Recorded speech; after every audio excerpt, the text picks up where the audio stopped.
Muy buenos días, soy Griselda Abarca, gerente de mercadeo de AS Networks. Es un placer tenerlos aquí para explorar juntos las tendencias de ciberseguridad para este 2025. Estamos en un momento crucial donde la inteligencia artificial, la computación cuántica, las amenazas geopolíticas y la expansión del IoT están transformando el panorama de seguridad. Hoy discutiremos estos desafíos para garantizar la resiliencia organizacional. Este conversatorio busca reflexionar, compartir ideas y prepararnos para enfrentar el futuro de la ciberseguridad. Gracias por acompañarnos en este evento. Hoy contamos con el privilegio y el honor de tener la participación de dos grandes expertos en esta área. Me gustaría presentarles a don Roberto Ricosa, vicepresidente para Latinoamérica de F5. Don Roberto es un ejecutivo destacado con más de 30 años en ventas, canales y marketing en mercados globales, experto en estrategias multinacionales, liderazgo, visionario y desarrollo de equipos de alto desempeño. Buenos días, don Roberto, ¿cómo está?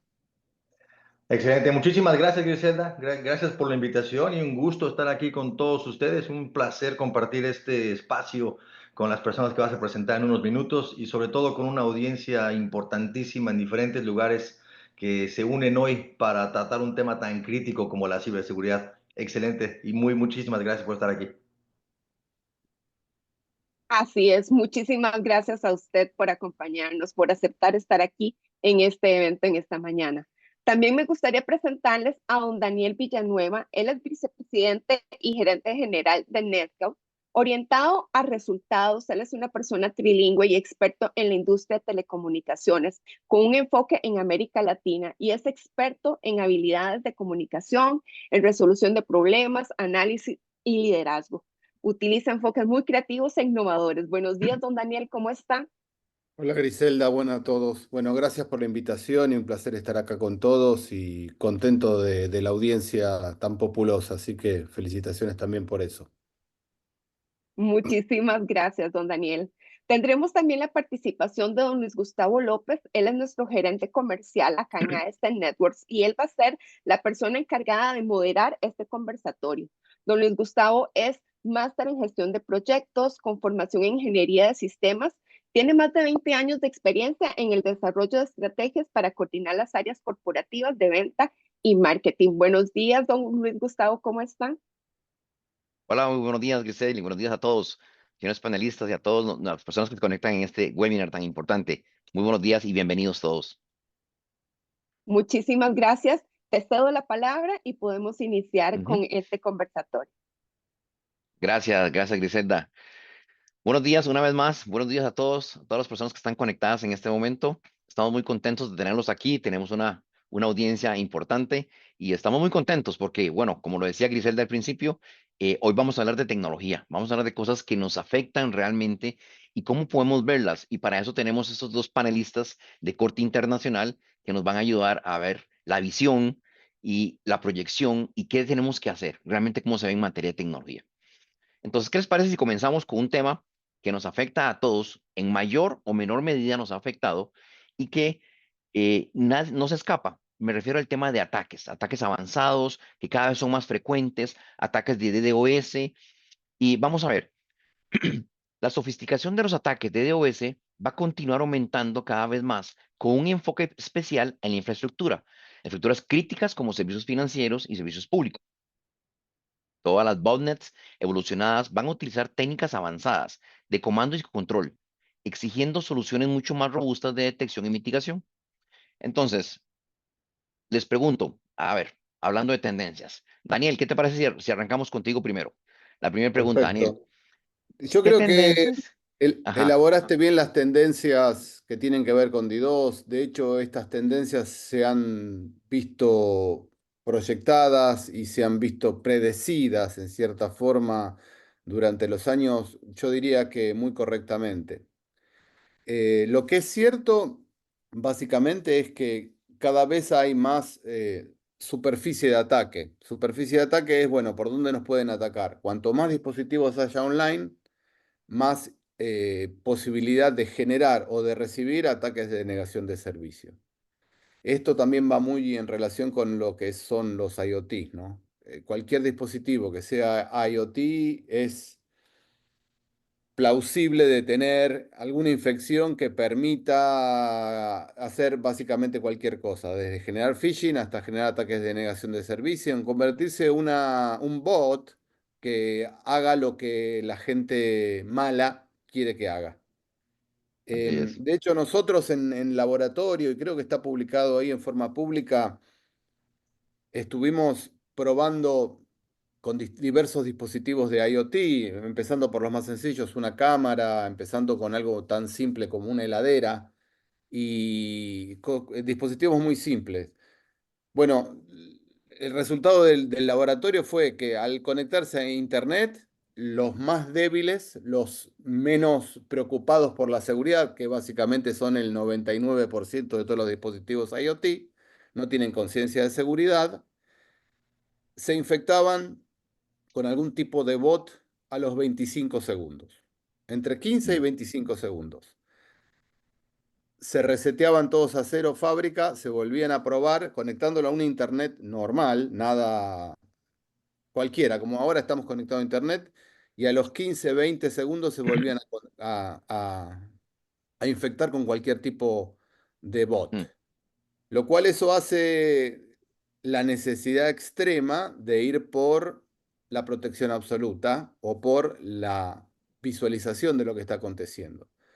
Siempre lo que te dicen es nunca estás seguro, nunca estás protegido con todo, lo cual es cierto, y mucho más en el parámetro de DDoS. En relación a cómo viene la tendencia de ataques, es creciente en todos los aspectos. Los ataques de DDoS no son más de un tipo, se habla de ataques multivectoriales, no solo son ataques de volumen, sino son ataques de aplicación, sino son ataques sobre los recursos, sino también son ataques sobre el ancho de banda. Hay un montón de diversidad de ataques. Antes se hacían de a uno, ahora se hacen absolutamente todos juntos. Los ataques de DDoS en general son una herramienta de distracción sobre todo. Y esto mm, también pasa, ¿distracción para qué? Para sacar información realmente importante. Digo, en un ataque DDoS, el principal objetivo que uno cree que se pretende es dar de baja un servicio y que esa gente no pueda operar. Ok, es cierto. Pero el segundo factor, que es extremadamente común, es utilizar esa excusa para que la gente se distraiga y pueda ser penetrada y a la cual se le pueda robar información. Pero la tendencia es esa. El factor principal también tiene que ver con el hacktivismo o cada vez más los estados hackeadores, digámoslo así, que se está viendo con más ujú, vehemencia.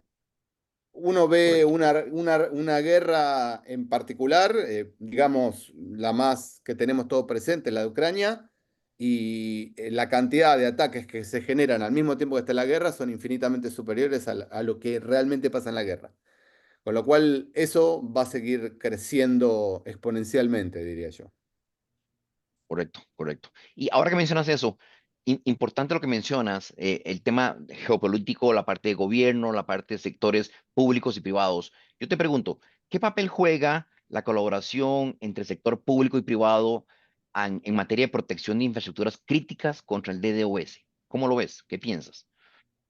Mira, hay naciones que son, digamos, por ley están haciendo eso, principalmente en Europa y sobre todo en Estados Unidos, el FBI, esas agencias, la NSA, el gobierno de la Unión Europea, son bastante activos en relación a ayudar a la denuncia, buscar culpables. Eso obviamente no pasa en Latinoamérica.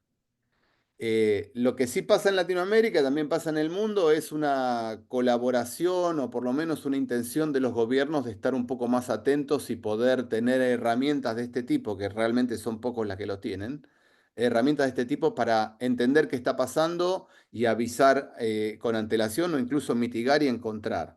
Las soluciones que nosotros proporcionamos no solamente mitigan ataques de negación de servicios, sino que te dan análisis para entender de dónde y por qué salió. Incluso encontrar, nosotros habitualmente trabajamos con la CIA, con el FBI, proporcionando esa información. Pero los gobiernos latinos somos un poco reticentes a...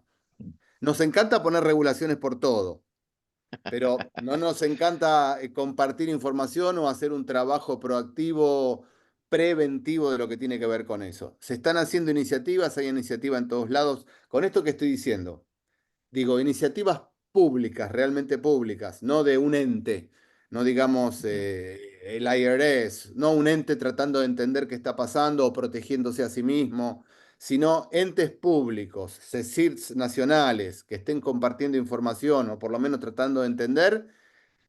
No son muchos, hay una tendencia creciente y hay obviamente una tendencia a compartir información y buscar soluciones, sobre todo con los service providers. Y es Ujú. un intento un poco más, digamos, amistoso y no regulatorio, lo cual me parece bueno. Gracias, gracias, Daniel, por ese comentario. Roberto, ¿y tú qué piensas, Roberto? O sea, ¿cómo lo ves desde el Aquí, punto de aquí vista de si me F5? permites Sí, hacer una pequeña intervención, por favor. aquí, por ejemplo, me gustaría agregar que particularmente sobre el tema de DOS y DDoS, que es la parte distribuida, que es un poco lo que mencionaba Dani, ¿no? Que es no solamente un ataque único, sino distribuido. Hay un estudio bien interesante que plantea que en Latinoamérica, en el último año, los ataques DDoS, o sea, distribuidos, aumentaron más del 45% año con año, con un foco muy particular en las infraestructuras críticas como servicios de telecomunicaciones o inclusive los financieros. Y esto para mí es crucial, crucial que las organizaciones inviertan no solamente en tecnologías de mitigación, sino tener o establecer acuerdos de colaboración entre el sector público y privado, que es lo que mencionabas, especialmente en países como Costa Rica, donde la digitalización está avanzando rápidamente. Complementando esto, por ejemplo, un estudio que se publicó recientemente, se plantea que entre octubre del 23 y octubre del 24, o sea, recientemente, en Latinoamérica se registraron más de 270 millones de ataques que fueron Wow. bloqueados. Y Costa Rica puntualmente tuvo más de 1.6, 1.7 millones de ciberamenazas en ese mismo periodo. Y esto obviamente posiciona a Costa Rica como un país foco en donde se ve que los ciberataques están ahí. Y finalmente, relacionado con tu comentario alrededor de la colaboración que tiene que existir entre el sector público y el privado, se publicó un estudio en el World Economic Forum, un artículo sobre la importancia y de la colaboración que debe de existir. Y aun cuando bien Dani plantea que no es algo tan común, después de varios ciberataques que ocurrieron en el 22, Costa Rica declaró un estado de emergencia y desarrolló una nueva serie de estrategias cibernéticas a nivel nacional, evidenciando la Ujú. importancia de que se tiene que tener una respuesta coordinada entre el gobierno y el sector privado. ¿Ocurre tanto como debería? Realmente no, pero sí se empiezan a ver algunos destellos de iniciativas por ahí que son súper importantes. Gracias, gracias, Roberto. Gracias por tu comentario. Y ahora tocaste también un tema importante ahí, el tema de inteligencia artificial. Vamos a ver, metámonos ahora un poquitito en el tema de inteligencia artificial y el impacto que la inteligencia artificial, que ojo, hoy en día está en todos lados, Mm. y aunque la inteligencia artificial fue creada y diseñada para cosas buenas, avance, desarrollo y más tecnología, hay otras personas que la utilizan para otras cosas. El tema de vulnerabilidades, ataques, ataques potenciados. Entonces, por ejemplo, vamos a ver, los ciberdelincuentes van a emplear inteligencia artificial para crear ataques más efectivos, seguramente incluyendo phishing personalizado, malware adaptable y deepfakes. Entonces, Ujú. Roberto, te pregunto, ¿cómo lo ves tú? ¿Qué ventajas ofrecen los copilot de inteligencia artificial para equipos de ciberseguridad y cómo podrían de alguna forma integrarse efectivamente a la operación actual? ¿Qué crees? Ok. No, buenísimo, buenísimo. Y creo que el tema de inteligencia artificial da para que hablemos, pero por horas y conversemos de diferentes temas. Pero déjame hacer una pequeña acotación aquí, puntualmente para la audiencia, porque mencionaste el concepto de copiloto, copilot, ¿no? Y déjame empezar por aclararle a la audiencia qué es este concepto de copilot que mencionas.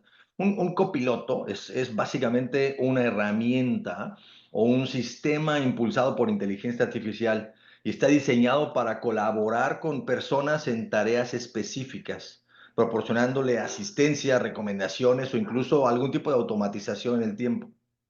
El término copiloto claramente enfatiza que la inteligencia artificial no reemplaza por completamente a los humanos, Mm, sino que trabaja junto con ellos para mejorar la eficiencia y sobre todo la capacidad de decisión. O sea, los copilotos de inteligencia artificial ofrecen un potencial transformador enorme para los equipos de ciberseguridad, ya que automatizan tareas repetitivas, identifican amenazas en tiempo real, pero también mejoran la toma de decisiones. Por ejemplo, estas ujú, herramientas pueden analizar miles de registros en segundos, detectando patrones que un humano podría seguramente pasar por alto. Entonces, aquí lo más importante para mí es para poder integrarlos efectivamente, las organizaciones deben de hacer tres cosas. Identificar el proceso que puedan beneficiarse en la automatización, como puede ser la gestión de incidentes o la aplicación de parches, por ejemplo, ¿no? Segundo, capacitar a los equipos en el uso de estas herramientas, asegurando una interacción fluida entre el humano y el dispositivo, la máquina, ¿no? ujú, Y tercero, estar evaluando constantemente el desempeño de los sistemas de inteligencia artificial para garantizar que evolucionan junto con las amenazas que son emergentes.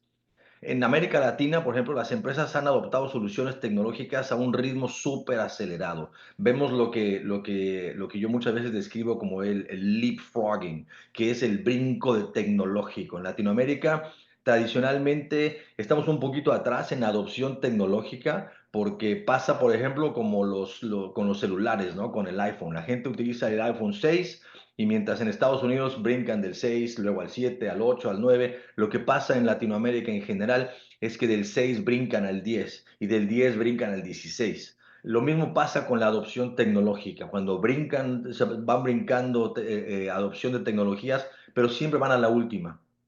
Y eso es ujú. algo que vemos claramente, no solamente en el ejemplo del celular, sino en el ejemplo de las diferentes tecnologías.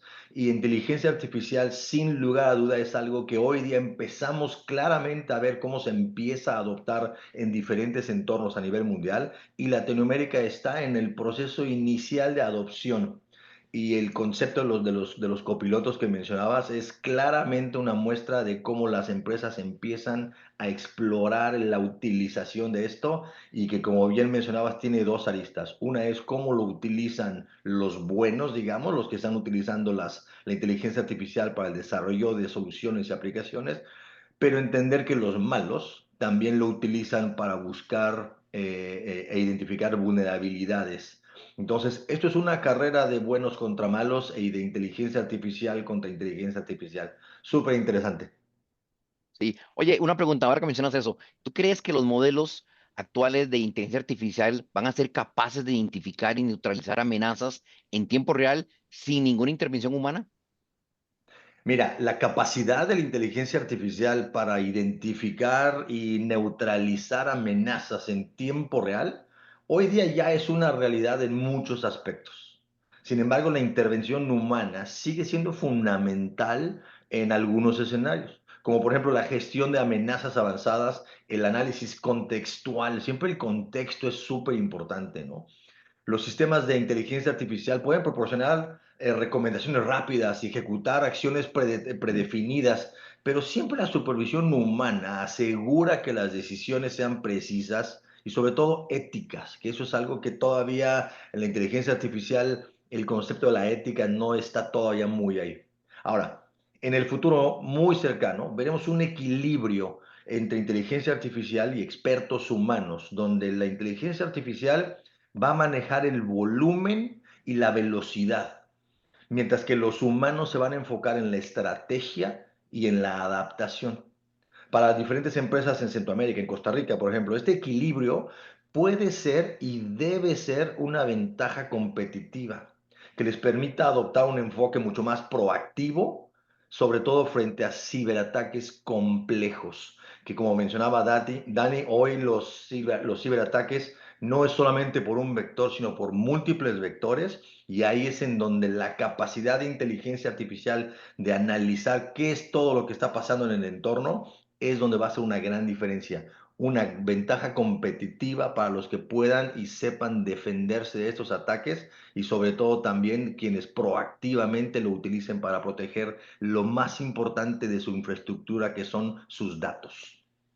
Así es, Sí, sin lugar a yendo un duda. poquito al tema de Ujú, inteligencia artificial, así redondeando, es obviamente hay distintas fases de implementación, todo el mundo sabe lo que significa, pero hoy por hoy se están usando copilots, ya sea con algo muy simple, que es el reconocimiento de voz natural. Digamos, alguien puede decir, bueno, eso es una estupidez, pero eso con inteligencia artificial se transforma en otra cosa. ¿Y esto qué quiere decir?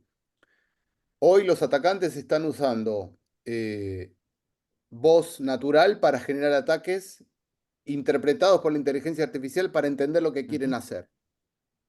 Quiero atacar a todos los sites que esté Roberto Ricosa, porque me molesta. Entonces, eso automáticamente va a generar algún tipo de ataque. Y la inteligencia te va a decir, este ataque no funcionó. Bueno, probá con otro ataque, con ataque de este tipo. De la misma forma la defensa. Hoy se está haciendo eso, tanto sea para atacar, sin necesidad de andar escribiendo tanto y además sin necesidad de pensar en la solución, sino decir, este es el problema que tengo, solucionámelo. Eso ya se está usando para generación o para mitigación de ataques. Ni Gracias, hablar de gracias, lo que falta, ¿no? Ni hablar de lo que falta. gracias, Esto Dani. apenas Siguiendo, empieza, esto apenas empieza, ¿no? exactamente, exactamente, exactamente. Y hablando de eso casualmente, vamos a ver, creo que nos estamos metiendo, estamos abordando un tema que es el tema de computación cuántica. ¿Cómo decirlo? Vamos a ver. Para seguir contigo, Daniel, que estabas ahí para continuar con tu presentación. Las empresas van a comenzar a desarrollar estrategias para contrarrestar amenazas en la criptografía actual.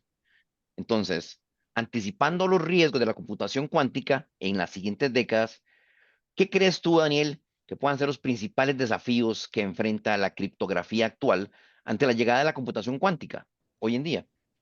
Y es un tema, mira, está el modelo ese, cuando empecé a pensar en esa pregunta, digo, bueno, se me vino a la cabeza el modelo este CIA, confidencialidad, integridad y disponibilidad, ¿no? Son las tres cosas. La computación cuántica resolvería la confidencialidad y la integridad. Se supone que nadie sería capaz de generar o entender o encriptar cualquier cosa que venga. A la misma vez, cualquier cosa que no sea cuántica es fácilmente desencriptable porque la fuerza bruta corre por caminos paralelos y en vez de tardar 300 años, tardás 3 segundos. Ujú. Entonces, viene, es una moneda de doble hoja, ¿no? Una moneda, las dos caras de la misma moneda son, bueno, cuanto más encriptado está, pero más fácil de desencriptar es por la computación cuántica en C. Por suerte, digamos por suerte, todavía estamos en un estadio de muy baja aplicabilidad de eso, más allá de que todo el mundo sabe que se están recolectando datos encriptados para que cuando la computación cuántica esté disponible se van a desencriptar. Eso también es una realidad que anda dando vuelta por ahí. Pero para mí el tema, a ver, yo que soy viejo, no tan viejo como algunos, pero sí que soy viejo, No, no, no, para nada. me hace acordar de los paradigmas de IBM o los paradigmas de los móviles, ¿no? Te decían, bueno, esto es un mainframe. Mm, Quién lo va a hackear? ¿Quién puede hacer prácticas con un mainframe en su casa si vale 20 millones de dólares? ¿Quién lo va a hacer? Exactamente igual con la 5G o 4G o lo que vos quieras. Decían, che, para tener esta infraestructura de 4G, 5G, la seguridad es mínima. ¿Quién va a tener una infraestructura de 5G, de 4G, para poder probar cómo hackearnos o para insertar algo que cómo hackear? Bueno, les tengo noticias. Con una antena de $100 de 5G y un servidor Linux emulando, tenés una red 5G en tu casa y todo el mundo está haciendo hacking o herramientas de hacking particulares para 5G. Y no necesitas una estructura de 300 millones de dólares. Yo creo que con la computación cuántica es la promesa de nada se va a poder desencriptar y nada va a poder ser falsificado. La, la CIA, la C de la confidencialidad y la I de la integridad, eso se van a tener que olvidar. Lo único que va a importar es la disponibilidad. Bueno, a mí me gustaría verlo evoluir y quiero Ajá. ver qué va a pasar con esa inventiva humana de poder hacer cosas con algo extremadamente más simple. Por eso, nada es seguro, va a seguir habiendo necesidad de seguridad, incluso en la computación cuántica, prometiendo la imposibilidad de que algo sea desencriptado. Mm, Yo tengo mis correcto. dudas, pero no lo digo Roberto, por perdón, diablo, lo perdón, digo Daniel. por viejo. No, no, está muy bien. Y eso es lo que vale, esa experiencia, esa visión que nos estás aportando es la que vale. ¿Tú qué dices, Roberto?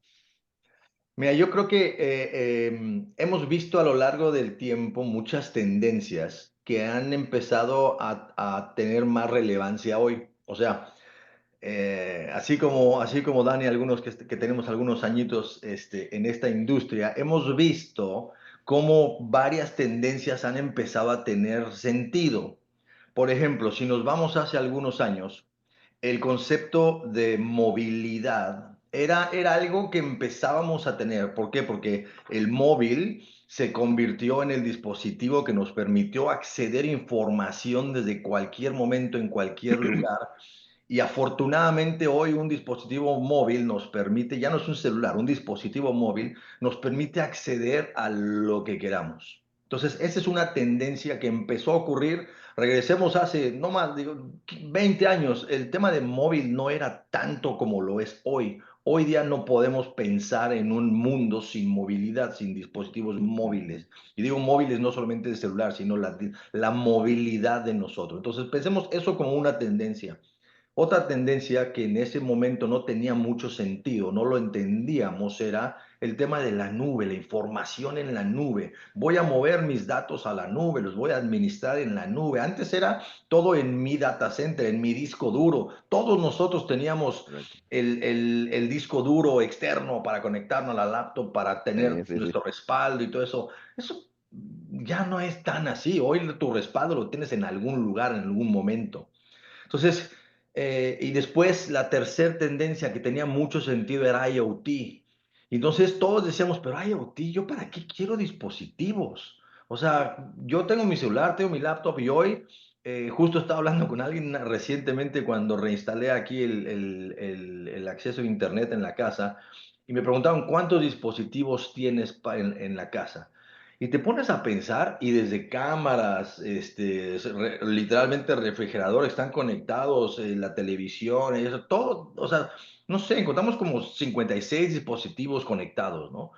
Ujú, Y esos son los normales. Ahora, cuando empiezas a unir estas tendencias, unes la tendencia de movilidad que utiliza los datos que generó IoT, entonces empieza a tener un sentido y cuando lo agregas ahora a inteligencia artificial que utiliza esos datos y le sumas computación cuántica que va a exponenciar el uso de esos datos, ahí es cuando se va a poner mucho más interesante. Entonces, a lo que voy con esto es, hoy día estamos por vivir una de las tendencias y cambios de paradigmas más importantes que hayamos visto en cualquiera de nuestras vidas.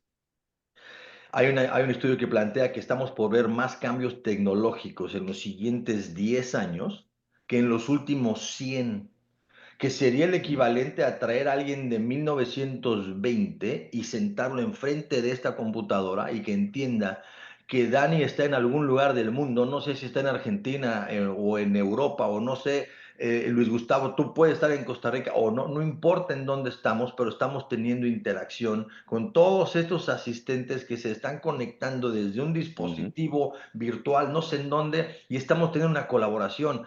Eso una persona de 1920 hoy no lo entendería, diría, ¿qué me estás Claro, hablando? claro. Ese cambio tecnológico estamos por verlo nosotros en los siguientes 10 años. Ese rango de evolución estamos por verlo en los siguientes 10 años. Eso Así para es, mí es efectivamente. apasionante. ¿No? Y mencionaste algo importantísimo, el tema de las fronteras. Creo que cada vez la frontera se va haciendo cada vez más delgada, la línea es más delgada, porque ya ahora, como tú lo decías, a ver, Daniel está en alguna parte del mundo, tú también, nosotros en Costa Rica, y ahora ya eso no importa, ya no importa definitivamente. Y tocaste algo importantísimo, el tema de IoT.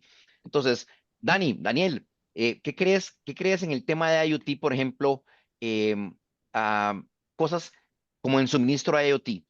Vamos a ver.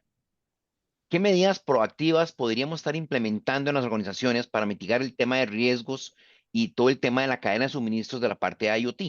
¿Cómo lo ves? Cómo lo ve NetScout? Mira, ese es un tema candente. En realidad, nosotros estamos proponiendo hace mucho tiempo lo que tiene que ver la integración con las NetOps, operaciones de red con las operaciones de seguridad. No es solamente IoT, sino también que es OT, ¿no? Lo que tiene que ver Mm. con automatización y todo eso es más o menos lo mismo. Uno dice IoT genérico, pero también hay cosas bastante más específicas que son OT, usan protocolos especiales. Nosotros tenemos bastante experiencia con eso. Hospitales donde tienen un resonador portátil que vale $1 millón y tienen que saber todo el tiempo dónde está para que nadie se lo lleve a la casa. Ese tipo de cosas tienen que ver con OT o fábricas como Coca-Cola que está monitoreando exactamente cuándo sale una pieza o si hay un error, etcétera, etcétera. Eso, como yo les dije antes, amplía la superficie de ataque, si querés ponerlo de alguna forma.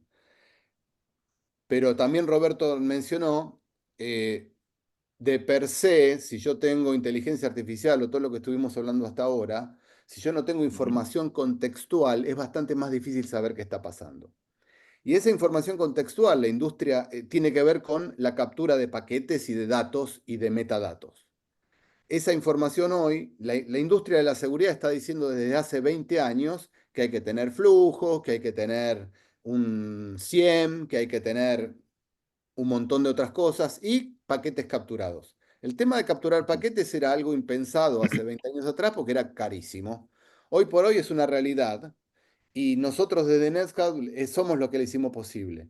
Hoy no existe ninguna operación de seguridad con o sin inteligencia artificial que sea capaz de ser eficiente o que sea lo suficientemente ineficiente sin tener captura de paquetes. La captura de paquetes te permite a vos hacer análisis predictivo de lo que está pasando y contextual. Hoy todo el mundo habla de NDR, de EDR, de XDR, de SIEM, de SOAR para tener todo eso integrado, para tomar una acción coordinada entre todas las plataformas, que es una de las tendencias de ciberseguridad que hay o de la importancia que tiene. Pero nada de eso es suficientemente eficiente hasta que no se puedan analizar los paquetes. Y esa es la única información contextual real que puede haber. Yo puedo tener 1 millón de logs que no tienen absolutamente ninguna información. Son simplemente logs. Para tener Ujú. 1 millón de logs voy a necesitar 10 petabytes de información y una inteligencia artificial súper inteligente para poner a analizar eso. Y probablemente el resultado sea nulo. Ahora, si vos tenés paquetes es mucho más fácil encontrar todo. Entonces, por eso la integración entre la seguridad y la red es algo inevitable que en los próximos años lo vamos a ver como algo inevitable. Y de nuevo, información contextual real, lo único que te lo puede dar son los paquetes puros. Así es, gracias Daniel. Regresemos al tema de ahora, metamos en el tema, por ejemplo, de los webs y los APIs. Eh, ¿Qué piensas, Roberto? Roberto, ¿qué piensas, por ejemplo, en materia de ¿cómo decirlo? Con aplicaciones y APIs omnipresentes, protegerlas contra amenazas va a ser un tema esencial para garantizar la disponibilidad y la seguridad de los sistemas. Entonces, desde F5, te pregunto, Roberto, ¿qué tecnologías emergentes se están utilizando para mejorar la seguridad en las aplicaciones y en los APIs? Mm. Yo creo que tocas un tema súper interesante y esto tiene mucho que ver con que la evolución que ha tenido las industrias en general y la relevancia enorme que han tomado las aplicaciones para el negocio. Porque hoy día la aplicación se ha convertido en el corazón del negocio. Y si la aplicación es lenta, si no responde bien, o bien si la transacción es insegura, el negocio sufre. Y nos damos cuenta de que a diferencia de hace algunos años donde si había algún problema de seguridad con alguna aplicación o algo, el de sistemas es el que tenía que responder. Decían, pregúntale al CIO, ¿qué le pasó? Pregúntenle al tipo esto. Hoy día no, hoy día el que tiene que responder es el del negocio. El CEO, o Ujú. sea, el dueño del negocio, tiene que salir a dar la cara ante el mundo y decir, nos vulneraron, pasó esto, así es como lo arreglé, etcétera. ¿Por qué? Porque la aplicación se ha convertido en el corazón del negocio. Antes, tú tenías un banco y podías ir al banco físicamente a hacer transacciones. Hoy día hay bancos que no tienen una sola sucursal y sin embargo tienen una cantidad de negocio muy importante. ¿Por qué? Porque dependen de esa aplicación. Y mientras más y más las nuevas generaciones empiezan a utilizar dispositivos que ya no necesitan de algo físico, esa aplicación se convierte en el centro de todo el negocio. El Ujú. dispositivo con el que accedes a esa aplicación, pues necesita ser cada vez más y más suficientemente robusto para acceder a la aplicación, pero ahora la aplicación tiene que estar perfectamente bien programada para responder a las demandas de los millones de clientes que van a tener. Entonces se convierte en un juego donde el usuario, cuando accede a una aplicación, sabemos que si tú tratas de acceder a una aplicación y no funciona bien, en segundos decides cambiarte y buscar algo, la misma información en otra aplicación.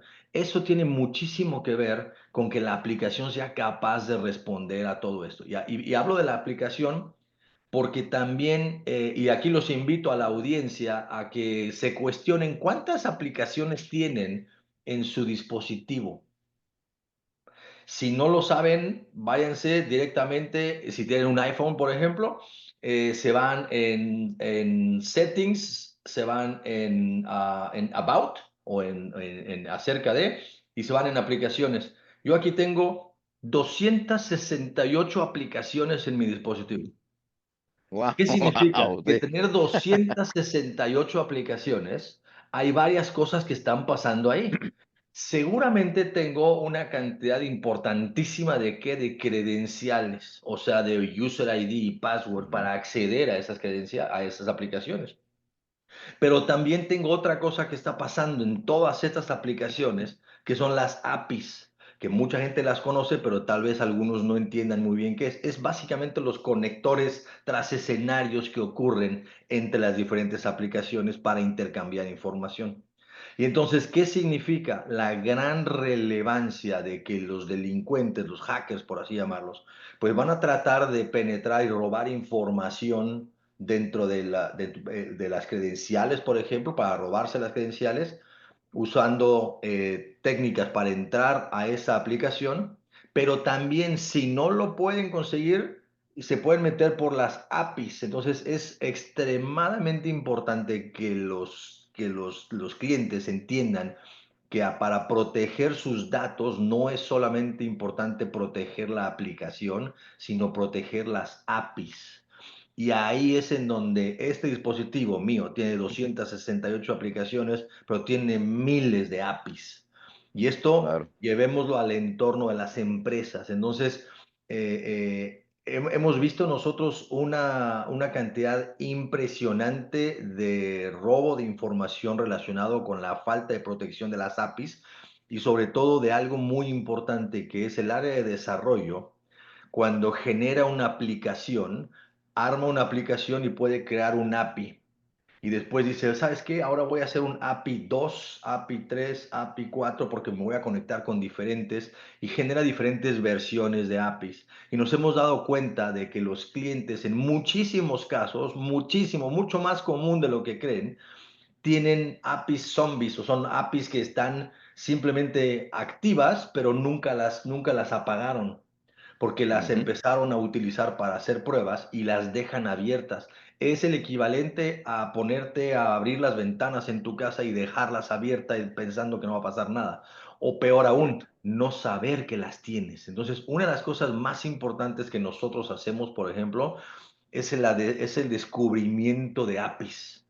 Meternos Ujú, en la red del cliente y decir cuántas aplicaciones tienes, pero también cuántas APIs tienes. Y entonces en base a ujú, eso empezar a aplicar diferentes soluciones, como por ejemplo, una de las cosas más importantes que hacemos es lo que llamamos WAP, es WAAP, que es la combinación de WAF, o sea, la protección de la aplicación como tal, Web Application Firewall, pero protección también no solamente de las aplicaciones, sino de las APIs. Y esta solución es algo súper interesante que integra la solución de WAP que les mencionaba, protección contra bots, que ahora podemos meternos en el mundo de los bots y sobre todo de bots habilitados por inteligencia artificial. Y tercer componente, la mitigación de ataques de negación de servicio DDoS de distribuido.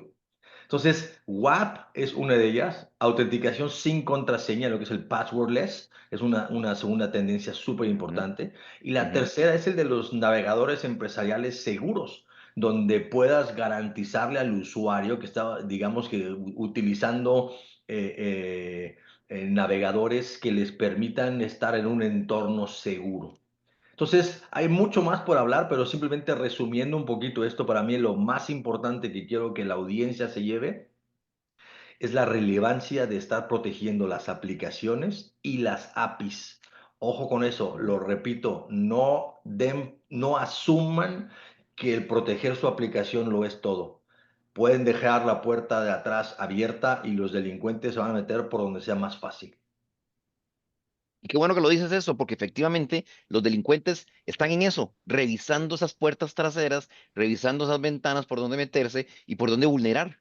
Y es que hay gente que se dedica específicamente a eso, ¿eh? Entonces, verdaderamente, qué bueno ese comentario que hiciste de las APIs, me encanta. Y tocaste también un tema importante. Vamos a ver, el tema de los roles, la gente de negocios, el CEO, el CTO, el CISO. Y esto lo menciono porque en la audiencia tenemos varios CISOs que están en este momento escuchándonos a ustedes. Entonces, les quiero preguntar, a ver, ustedes que son visionarios de tecnología y que llevan el mercado y pertenecen a dos gigantes de la industria, sobre el rol protagónico que debe tener un CISO. Yo creo, en mi opinión, que en el 2025 y en los próximos años, el CISO no solamente va a ser un protector de la infraestructura tecnológica, sino que también tiene que ser un arquitecto estratégico que alinee la seguridad con sostenibilidad e innovación. Entonces, Daniel, ¿qué piensas? ¿Cómo crees que ha Nosotros los latinos evolucionado el estamos, papel? sí, claro, Ajá. nosotros los latinos estamos un poco acostumbrados a que el CISO es palabra casi exclusivamente técnica. Ujú, Es alguien que maneja la tecnología y que está dispuesto a analizar tecnología e implementar tecnología que tiene que ver con seguridad. La parte de red no le importa tanto. Últimamente hemos ganado un poco de independencia, reportando en algunos casos directamente a finanzas, en otros casos directamente al CEO o a quien sea. Pero el CISO tiene una función de un advisor técnico de seguridad. Ya Ujú. no, ya no. El CISO es un tipo que hace negocios y permite que la empresa haga negocio en forma clara. Con lo cual, los CISOs tienen que generar el espacio para hablar directamente con el board. Tienen que ser parte del board. Las decisiones que se toman en seguridad en una compañía impactan sobre absolutamente todos los negocios, no impactan solamente sobre la tecnología. Y un CISO, la mayoría de ustedes lo deben saber, pero en compañías de primera línea o en países desarrollados, el promedio de tiempo de trabajo es un año y medio. ¿Por qué? Porque siguen siendo un fusible. Porque que haya un ataque es solo cuestión de tiempo. Que el ataque sea exitoso es solo cuestión de tiempo. Entonces, ujú. los CISO cada vez tienen que tener un perfil más de negocio y más ejecutivo y no tanto tecnológico. No estoy diciendo yéndose de la tecnología, pero hay que entender que Claro, ese es el camino del CISO. El CISO es un correcto. ejecutivo, es parte del board, que le explica a gente que no sabe nada de seguridad qué hay que hacer con la seguridad y por qué es importante la seguridad y sobre todo las acciones que hay que tomar, las prevenciones que hay que tomar y cuando haya un ataque que va a haber o cuando haya un problema de seguridad que va a haber, cómo lidiar con eso. Correcto, correcto. Así es, efectivamente. Roberto, ¿y qué crees tú? Por ejemplo, hablando siempre sobre este tema del CISO, ¿cuál es el cambio más crítico que las organizaciones deberían implementar hoy en día, por ejemplo, para Déjame hacer estar un pequeño, preparados? déjame hacer un pequeño comentario sumado a lo que decía Dani. Ajá. Hay un estudio que plantea que una empresa tarda 220 días en darse cuenta que fue vulnerada Imagínate. y alrededor de 75 días en corregir ese problema.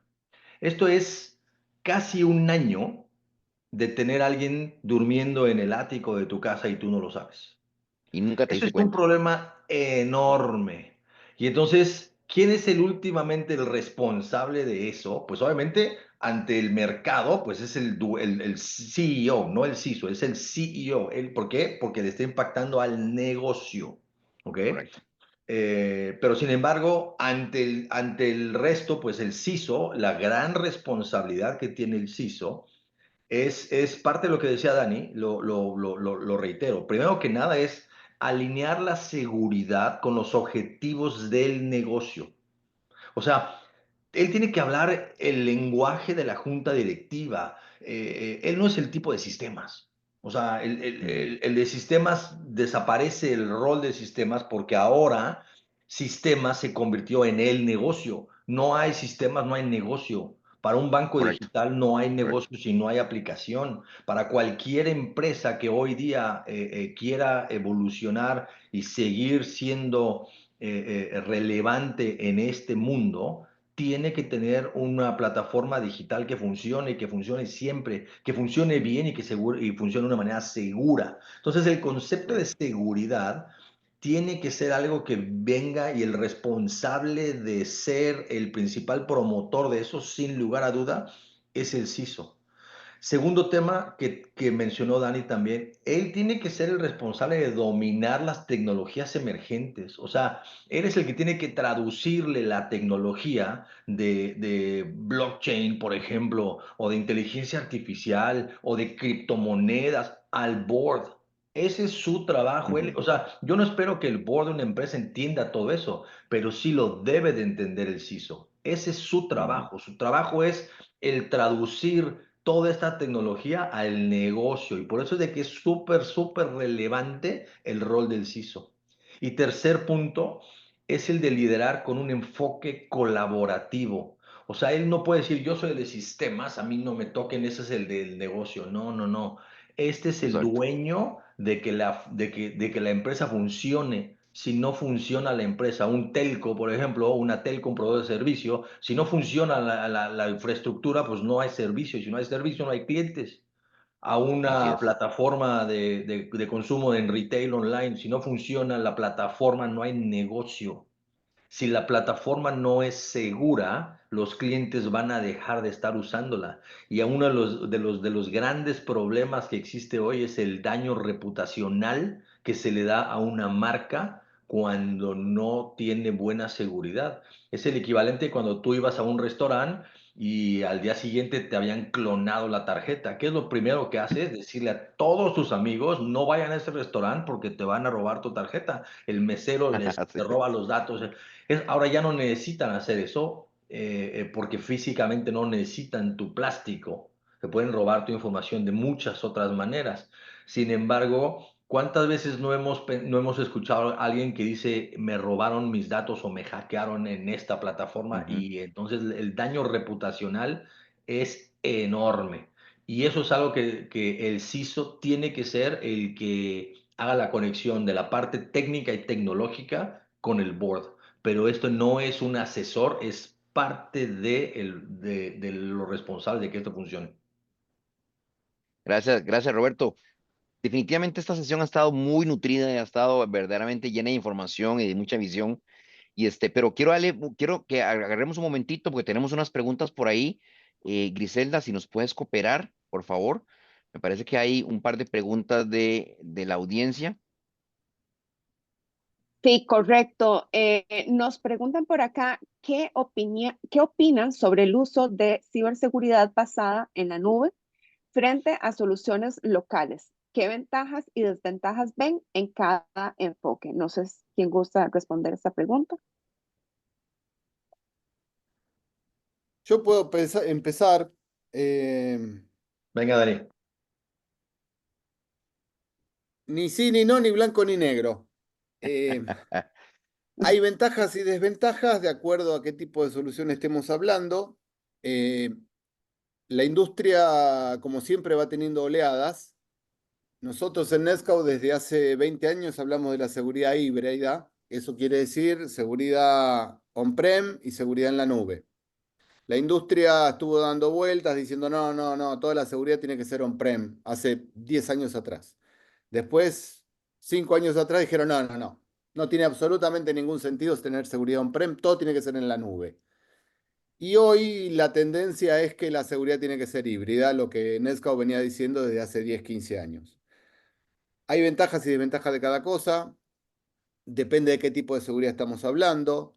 Si estamos hablando de ataques de negación de servicio, como dije antes, hay dos tipos de ataques de negación de servicio. Unos que son de saturación, donde se sobrepasa las capacidades del ancho de banda, básicamente.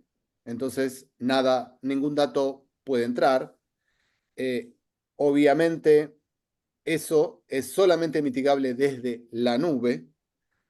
Ahí viene la pregunta, por eso puse las comillas, ¿qué significa la nube? La nube para mí puede ser Amazon, para vos puede ser Microsoft, para el otro la nube puede ser Akamai, o para el otro la nube puede ser Elise. Entonces, el concepto de mitigación en nube puede ser Elise utilizando equipos de Netscout mitigando tu ancho de banda. O puede ser desviación del tráfico en Internet para pasarlo por un mitigador de alguna nube pública y volverlo a reinyectar de forma mitigada. Esos son ataques volumétricos. Solamente pueden ser hechos o mitigados desde la nube. ¿Y la nube qué es? Y puede ser una nube pública o puede ser el ICE, porque si vos sos el Banco de Costa Rica, tu nube es el ICE, a menos que tengas aplicaciones en Amazon o en alguno de esos lugares. Segundo, los ataques de tipo on-prem básicamente pueden ser mitigados solamente con equipos on-prem. Mitigaciones del estilo pequeño tráfico atacando recursos críticos, como puede ser memoria, etcétera. Entonces, la combinación es ambas cosas al mismo tiempo.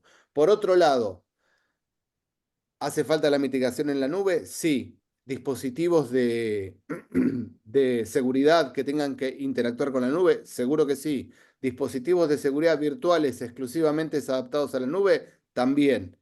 Ahora, cuando vos tenés ataques internos, filtración de información, tráfico este-oeste, de un lado para otra, contagio interno en tu red, la única forma que tenés de hacerlo es con equipo on-prem. Por eso la pregunta es, si no, la respuesta sería, si no, blanco-negro. Y aquí si me dejas agregar algo que para mí es fundamental, algo que yo he visto con muchos clientes. Nosotros dentro de F5 hemos evolucionado enormemente de un portafolio que tradicionalmente era de balanceo hace muchos años. Fuimos evolucionando enormemente hacia hoy día tener una solución de seguridad extremadamente importante, donde nosotros, por ejemplo, el último año vendimos más de $1 billón solamente en seguridad. Más del 50% de nuestras ventas vienen en software. De ese software, más del 80% de nuestras ventas vienen en suscripciones multianuales que los clientes están consumiendo en diferentes modelos.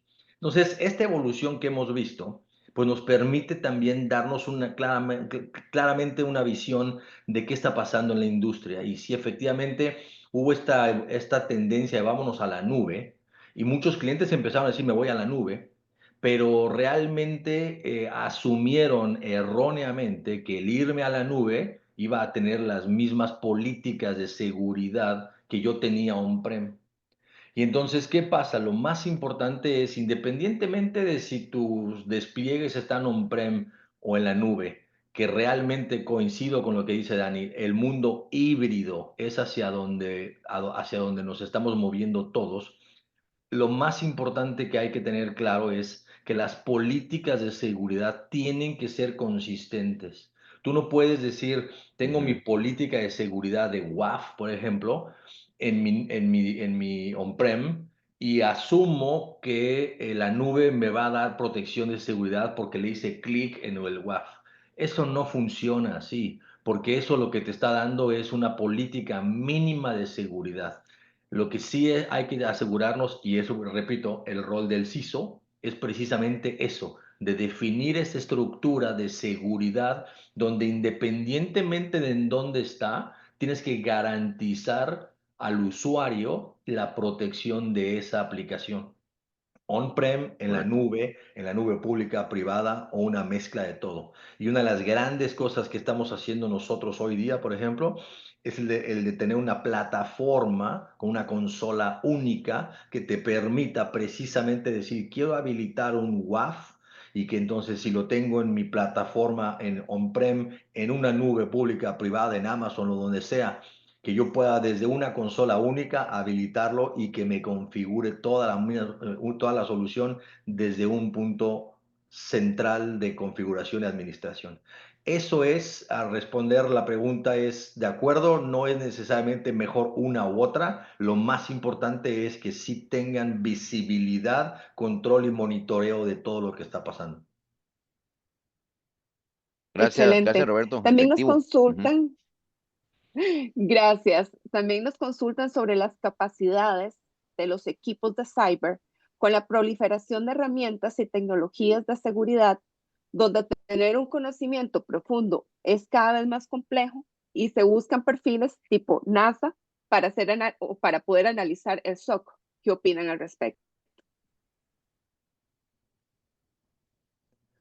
Yo si quieres digo un par de comentarios. Creo que el tema de la proliferación de herramientas, tecnologías de seguridad y sobre todo el conocimiento que tenemos hoy día, uno de los principales temas que se conversan muchísimo con los clientes es la falta de talento y acceso a gente con conocimientos de seguridad. Ese es uno de los principales problemas que se tiene a nivel mundial, la falta de talento con gente que tenga conocimientos de ciberseguridad. Este es un talento, esta es una falta enorme en el mercado. Y cuando digo en el mercado, es en cualquier mercado. Y entonces,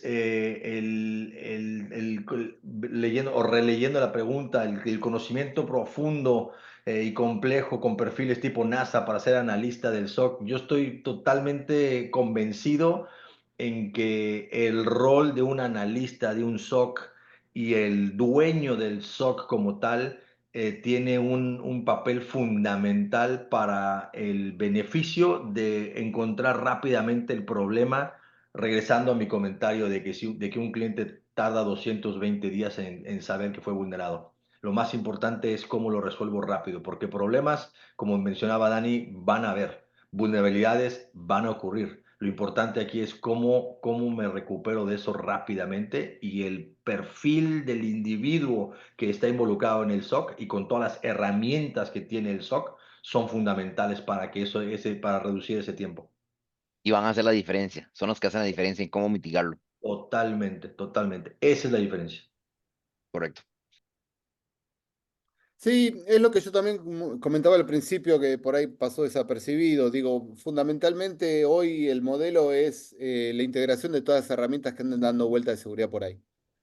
El 100 parecería ser un paradigma en el cual algo se va a ver totalmente integrado de alguna u otra forma y el SOAR, la funcionalidad para implementar todo eso. Bueno, eso permite que no haya tanto refinamiento en los conocimientos de la gente, sino algo más generalista, con lo cual la capacidad de que haya gente extremadamente especializada se reduce un poco en cierta forma. Pero de nuevo, hay cosas que son reales. La inteligencia artificial no es solamente casualidad y y la irrupción de la inteligencia artificial en seguridad tampoco es casualidad. Es por lo que dice Roberto, desde hace 10 años falta gente para trabajar en ciberseguridad.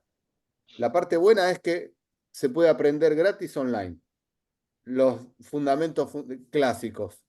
Ajá, correcto. y uno puede tener más trabajo así.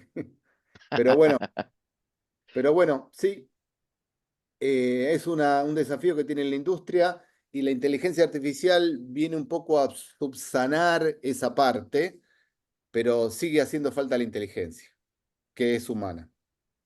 Así es, así es.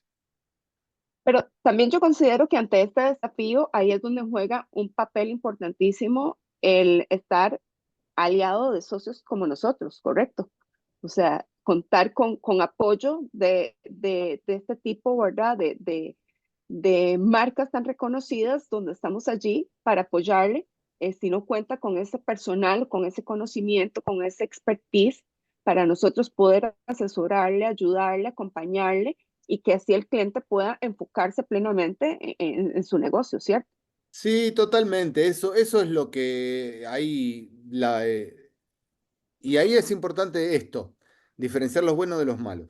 Porque también con digo, los buenos en relación a la cantidad de trabajo, ¿no? Que a la calidad del trabajo que proporcionan. Es inevitable o es deseable tener la ayuda de un partner como ustedes en situaciones de seguridad o como en desarrollo. ¿Por qué? Porque los manos nunca son necesarias y tener un equipo experto hay que tenerlo de alguna forma. Por eso también el negocio de ciberseguridad en general, hoy por hoy, el 60% de la ciberseguridad es a través de lo que se llaman MSSP, Managed Service Provider, que no quiere decir que sea un telco, puede ser alguien como ustedes que está dando servicios de soporte a una estructura en la cual no hace falta o no hay gente de ciberseguridad.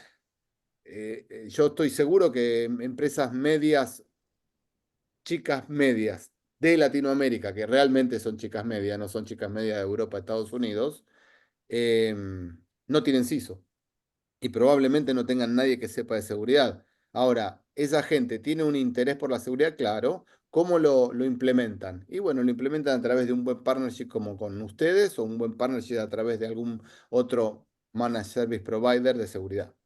Ujú. Así es, efectivamente. Correcto. Correcto.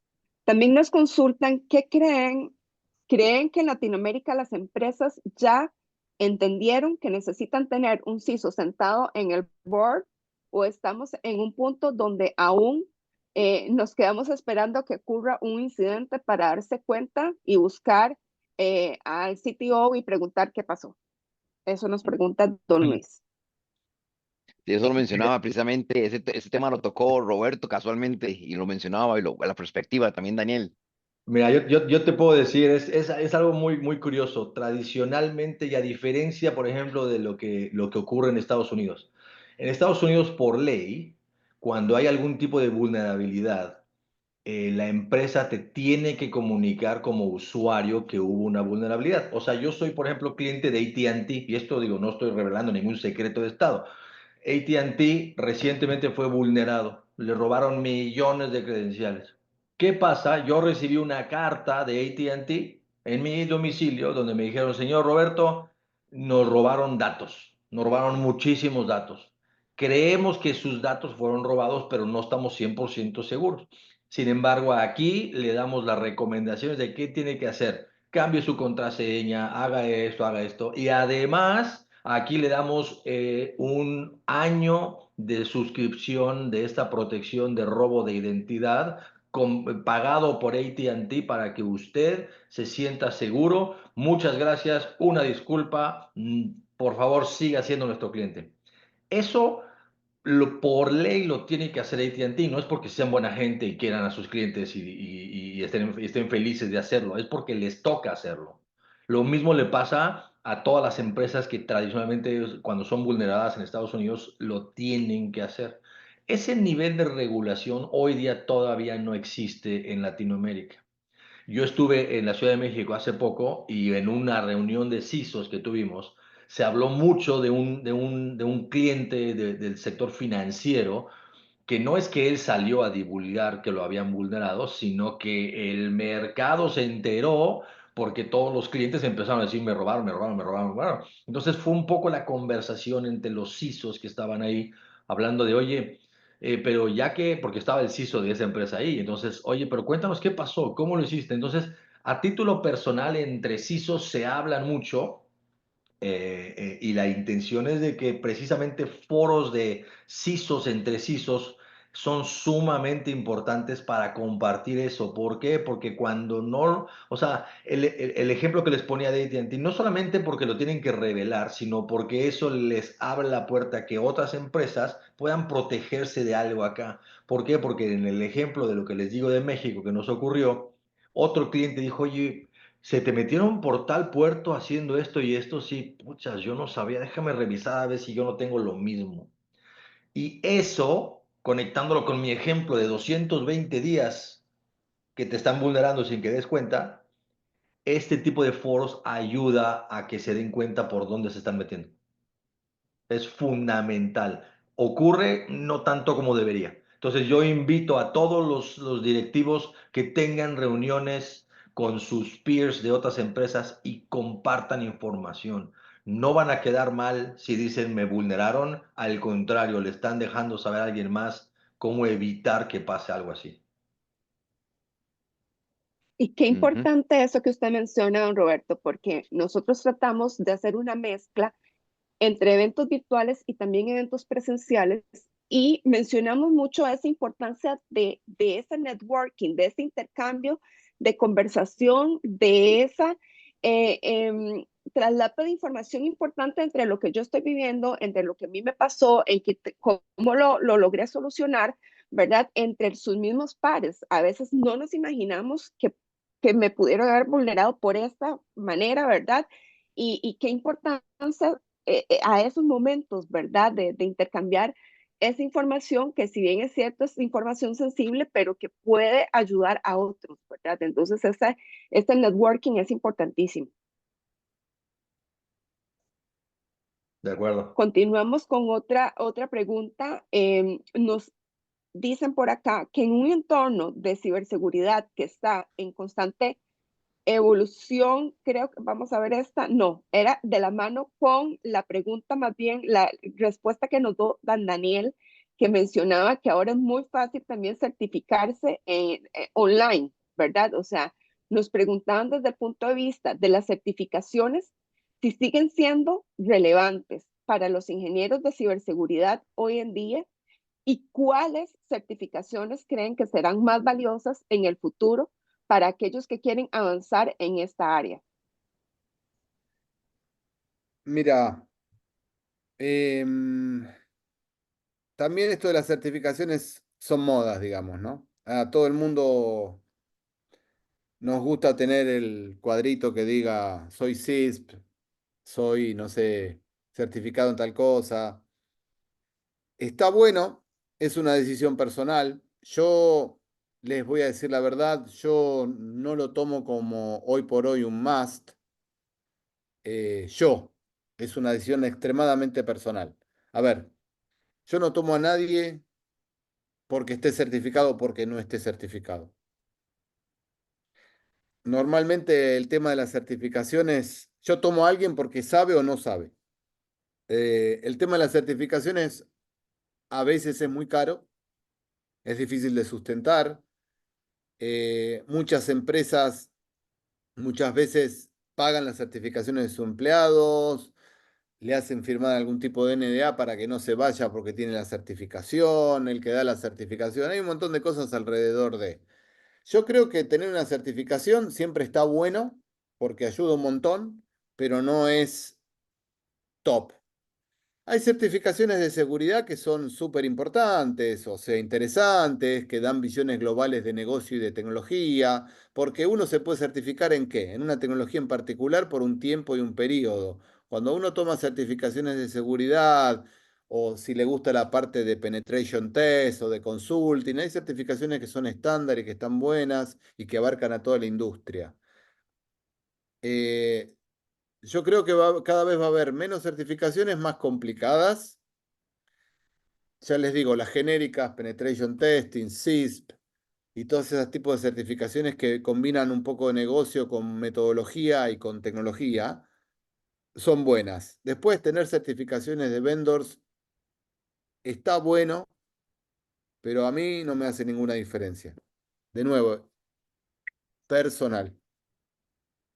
Concuerdo totalmente contigo, Dani.